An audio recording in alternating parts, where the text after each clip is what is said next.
Aim right, achieve big at KR Mangalam University. कल का दिन योगी सरकार और योगी पुलिस के लिए एक बड़ा इम्तिहान होगा। कल से या तो योगी की पुलिस का एग्जाम्पल देश भर में दिया जाएगा या कल से अखिलेश यादव योगी सरकार पर एक नया वार शुरू कर देंगे। आज पूरी रात यूपी में चप्पे चप्पे पर पुलिस तैनात रहेगी। अगले 24 घंटे यूपी पुलिस के लिए किसी चैलेंज से कम नहीं, क्योंकि पिछले 24 घंटे में जो कुछ हुआ है वो बहुत सीरियस इशारा करता है। आजमगढ़ से गाजियाबाद तक क्यों फसाद शुरू हो गया है और हम क्यों कह रहे हैं कल क्या कुछ हो सकता है, देखिए इस रिपोर्ट में। तो पूजा पाठ करा तो लाइन लगाएगा, धंधा करेगा। नहीं आप देखो, नहीं ये तेरे घर वालों की है, किसकी है ये? आप ये मैंने तुझे पहले हटाया था, सब सामान हटा लियो। ये देखो मैंने कोई आदमी नहीं कुछ नहीं, तू क्यों बैठा है यहाँ पे? यूपी में भाईजान का कब्जा नहीं चलेगा। सब होता है हटवाना, यहाँ गेट का ताला लगवाओ, चारों तरफ से बंद कराओ। आज के बाद अगर तुझे देख लिया मैंने यहाँ बैठे हुए तो समझ ली तेरा अच्छा नहीं होने का। डांस में आके गंदगी कर रहा है। नहीं तू आया कैसे? एक बात बता दो, अगर यहाँ पर नहीं तू आया क्यों है? यूपी में भाईजान का शक्ति प्रदर्शन नहीं चलेगा और यूपी में भाईजान बनाम भाईजान भी नहीं चलेगा।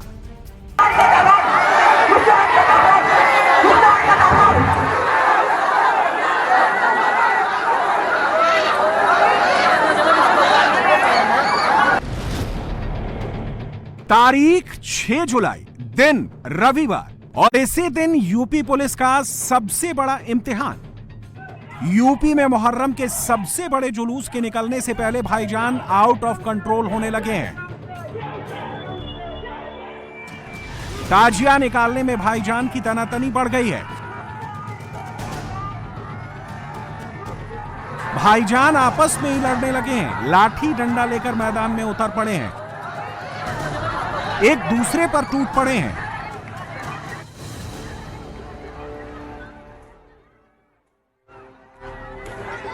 पिछले 24 घंटे से यूपी पुलिस हाई अलर्ट पर है और अगले 24 घंटे यूपी पुलिस अलर्ट रहेगी।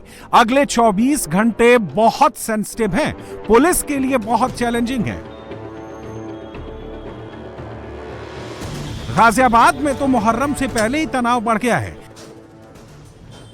गाजियाबाद में टेंशन उस वक्त बढ़ी जब गाजियाबाद की मेयर अपनी टीम के साथ अवैध अतिक्रमण को हटाने पहुंची।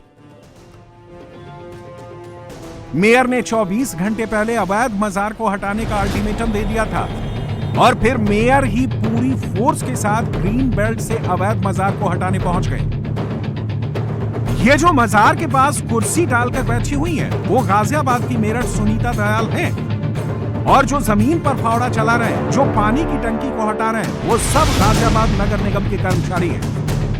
मेयर मौके पर पहुंची है, तस्वीरों में आप देख सकती हैं, और मेयर की मौजूदगी में ये जो ग्रीन बेल्ट का एरिया था इसको खाली कराया जा रहा। पानी की टंकी भी यहाँ पर लगा दी गई थी और उस पानी की टंकी को भी फिलहाल नगर निगम के कर्मचारी यहाँ से हटाते हुए दिखाई दे रहे हैं कि यहाँ से पानी की टंकी को भी अब यहाँ से हटा दिया गया है। और ये जो पूरा ग्रीन बेल्ट का एरिया है इस एरिया को खाली कराया जा रहा है और खाली कराकर यहाँ पर पौधारोपण करने की तैयारी है। आप देख सकते हैं कि नगर निगम के द्वारा पौधे भी मंगाए गए हैं और इस पूरे ग्रीन बेल्ट के एरिया को जिसको अनऑथराइज रूप से कब्जा किया गया था और इस अवैध कब्जा करके यहाँ पर इसको मजार बनाया जा रहा था, इसको अब पूरी तरह से नगर निगम के द्वारा खाली कराया जा रहा है और खाली कराकर यहाँ पर अब पौधारोपण किया जाएगा। और जो भी जितना भी एनक्रोचमेंट था यहाँ पर, जितने भी कंस्ट्रक्शन किया गया था, सब इस वक्त नगर निगम के कर्मचारी लगातार तोड़ रहे हैं इसको और तोड़कर यहाँ से खत्म कर ये जो पूरा ग्रीन बेल्ट का एरिया है उसे नगर निगम अपने कब्जे में ले रहा है। इस अवैध मजार पर मेयर की नजर उस वक्त पड़ी जब वो 4 जुलाई यानी शुक्रवार को जीटी रोड से गुजर रही थी। मेयर पहले भी इस अवैध मजार के मुतवल्ली यानी खादिम को टोक चुकी थी, लेकिन वाहिद नहीं माना। उसने सरकारी जमीन पर अवैध मजार और कब्जे वाला फार्मूला अप्लाई कर दिया, जिसको देखकर मेयर भड़क गई। तो पूजा पाठ करा तो लाइन लगाएगा, धंधा करेगा। नहीं आप देखो, नहीं ये तेरे घर वालों की है, किसकी है ये? आप ये मैंने तुझे पहले हटाया था, सब सामान हटा लियो। ये देखो मैंने कोई आदमी नहीं कुछ नहीं, तू क्यों बैठा है यहाँ पे? सब होता है, हटवाना, यहाँ गेट का ताला लगवाओ, चारों तरफ से बंद कराओ उसे। आज के बाद अगर तुझे देख लिया मैंने यहाँ बैठे हुए, तो ये समझ ले तेरा अच्छा नहीं होने का। दांत से आके गंदगी कर रहा है। नहीं तू आया कैसे? एक बात बता दो, अगर यहाँ पर नहीं तू आया क्यों है? आज के दिन ही बैठता हूँ मैं। नहीं क्यों बैठता है? तुझे मना नहीं कर सकता। तू वहाँ पे हाईवे पे गंदगी करने बैठ गया, चद्दर चढ़ा के। मेयर ने ना सिर्फ वाहिद को लताड़ लगाई, बल्कि जो लोग इस अवैध मजार पर प्रसाद चढ़ाने आ रहे थे, मेयर ने उनकी भी क्लास लगा दी थी। तेरे खिलाफ सामान उठा अपने हाथ, क्या सामान उठा, नहीं तो नगर निगम से कहो खरीद ले। और आप कौन थे जी? मैं तो वैसे ही प्रसाद काय के लिए आ जा ना प्रसाद चढ़ाने? तो तू यही प्रसाद चढ़ाएगा? मैं निकल रहा था दरगाह। नहीं तू दरगाह में, ये दरगाह है, ये दरगाह है। अरे ये दरगाह है, तू प्रसाद चढ़ाने आया है? मैं तो नहीं कर रहा। वाहिद ने सरकारी जमीन पर अवैध मजार कैसे बनाया, अब वो भी समझ लीजिए। जहां ये अवैध मजार है वो ग्रीन जोन है, यहां नगर निगम ने पेड़ लगाए थे, लेकिन मेयर का दावा है कि वाहिद ने पेड़ों को काटकर कब्र की जगह पर मजार बना दिया, ग्रिल काटकर मजार बना दिया, पानी की टंकी लगवा ली, 5 फीट का पक्का निर्माण करवा दिया और मजार की शक्ल देने के लिए जमीन पर ईंटें बिछा दी और खुद दुकान लगाकर बैठ गया। और लोग इस मजार पर फूल और प्रसाद लेकर चढ़ाने भी आने लगे। आप देख सकते हैं कि ईंट बिछाकर जिस तरीके से यहाँ पर एक फर्श बना दिया गया था, उसके बाद ये जो मजार की ऊंचाई है, तकरीबन जो ज़मीन का लेवल है, आप देख सकते हैं ज़मीन के लेवल से करीब 5 फीट ऊपर तक ये मजार बनाया गया है। और यहाँ पर जो चारों तरफ से ग्रीन बेल्ट की ज़मीन है नगर निगम की, उसको ग्रिलिंग कराई गई है और ग्रिलिंग कराने के बाद पूरे इस ज़मीन को घेर दिया गया है। और घेरने के बाद यहाँ पर चादरें चढ़ाई जाने लगी बृहस्पतिवार को और यहाँ पर दुकानें सजने लगी थी, जिसका मेयर ने विरोध किया। और मेयर ने जो लोग यहाँ पर जो मुतवली खुद को मानते थे यहाँ पर और मजार पे बैठते थे, उन लोगों को उनसे बात की और उनको यहाँ से हटाने के लिए कहा गया। लेकिन जब वो लोग नहीं माने, तब मेयर आज खुद यहाँ पर मौके पर पहुँची हुई है, देख सकते हैं। और खुद यहाँ पर बैठकर पूरी अपनी निगरानी में इस जो ज़मीन को कब्जा किया गया था मजार के नाम पर, इसको खाली कराया जा रहा है। दूसरी तरफ की मैं तस्वीर दिखा दूं कि ये जो बाउंड्री वॉल आप देख रहे हैं, ये डिफेंस का बाउंड्री वॉल है। यहाँ पर सेना से जुड़ी हुई, देश की सुरक्षा से जुड़ी हुई चीज़ें हैं, लेकिन इसकी भी सुरक्षा को लेकर खतरा है। जहाँ पर चूँकि ये जो आप फेंसिंग देख रहे हैं, ये फेंसिंग सेना के द्वारा, रक्षा मंत्रालय के द्वारा कराई गई है। लेकिन जो ये एरिया है जहाँ पर ये फुटपाथ आप देख रहे हैं, इस फुटपाथ को छोड़ के रक्षा मंत्रालय ने अपनी ज़मीन को फेंसिंग करा के इसको पूरी तरीके से सिक्योर किया है ताकि किसी भी तरीके से सुरक्षा में कोई आंच ना आने पाए। लेकिन इस अवैध मजार का पूरा नक्शा ही बदल दिया गया। वार्निंग देने के बाद मेयर खुद अवैध मजार से कब्जा हटाने पहुंच गए। मेयर ने पहले ईंटों को हटाया, पानी की टंकी को हटवाया, जो अवैध मजार पर कपड़ा डाला गया उसे भी हटवाया और उसके बाद चारों तरफ पेड़ लगवा दिए। मैडम, क्या शिकायत थी आपके पास? आपका एक वीडियो भी वायरल हो रहा है जो काफ़ी उस व्यक्ति को, मुतवल्ली को डांट रही है, क्या आपको जानकारी मिला? देखिए, मेरी निगाह बहुत तेज है। मुझे सड़क पे कुछ गलत दिखता है तो मैं गाड़ी रोकती हूँ और समझाती हूँ। मैं इधर से निकल रही थी, एक बार तो मुझे एक आदमी दिखाई दिया और ये कुछ मजार दिखती नहीं थी ये कभी भी, पेड़ ही पेड़ थे। मुझे लगा पेड़ भी हल्के हो गए बीच में से। मैं रुकी और आई, उसे बुलाया, मैंने कहा क्या बात है, यहाँ क्या कर रहे हो आप? तो बोला जी कुछ नहीं, सफाई कर रहा हूँ। मैंने कहा हमारे माली है ना सफाई करने की। फिर मैंने देखा ये ऊँचा सा चबूतरा बन गया देखते ही देखते। मैंने कहा अब मत आना आप।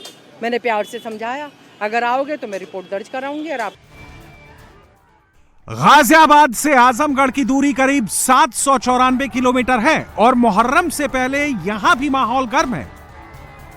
आजमगढ़ में तो भाईजान आपस में ही लड़ रहे हैं। अफरा तफरी का माहौल बना हुआ है, चीख पुकार मची हुई है, लोग जान बचाने के लिए इधर उधर भाग रहे हैं। भाईजान ही भाईजान की जान के दुश्मन बने हुए हैं।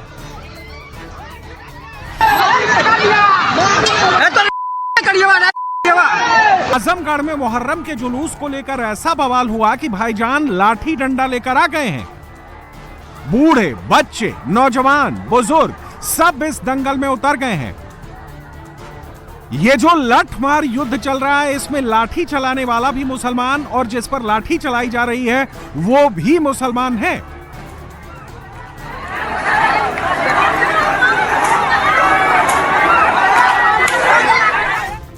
ऐसे में सवाल उठता है कि आखिरकार आजमगढ़ में भाईजान बनाम भाईजान क्यों हुआ?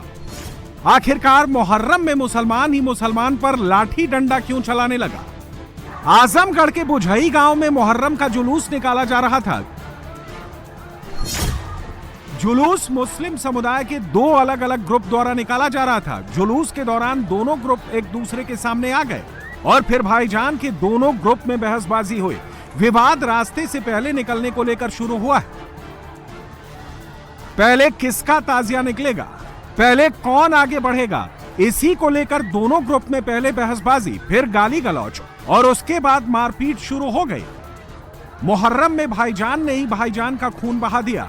इस मारपीट में 7 लोग बुरी तरह से जख्मी हुए। किसी का सिर फूटा हुआ है तो किसी का हाथ टूटा हुआ है।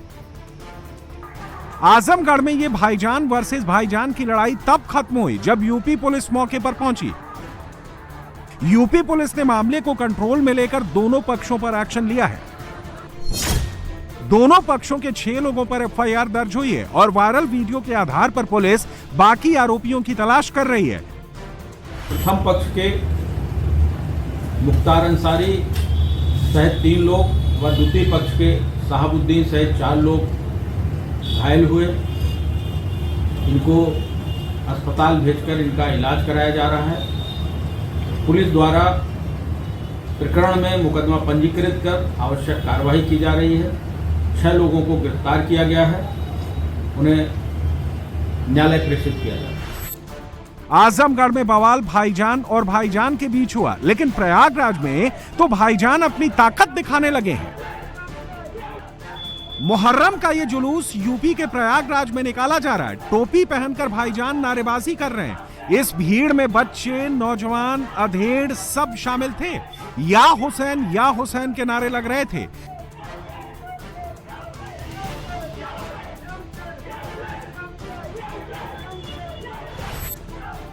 लेकिन मुहर्रम के नाम ये सिर्फ जुलूस नहीं निकाला जा रहा था, बल्कि जुलूस के नाम पर ताकत और शक्ति प्रदर्शन का काम चल रहा था। यूपी में मुहर्रम को लेकर योगी सरकार की लाइन लेंथ एकदम क्लियर है। जुलूस निकलेगा, धूमधाम से निकलेगा, लेकिन कानून का पालन करना होगा।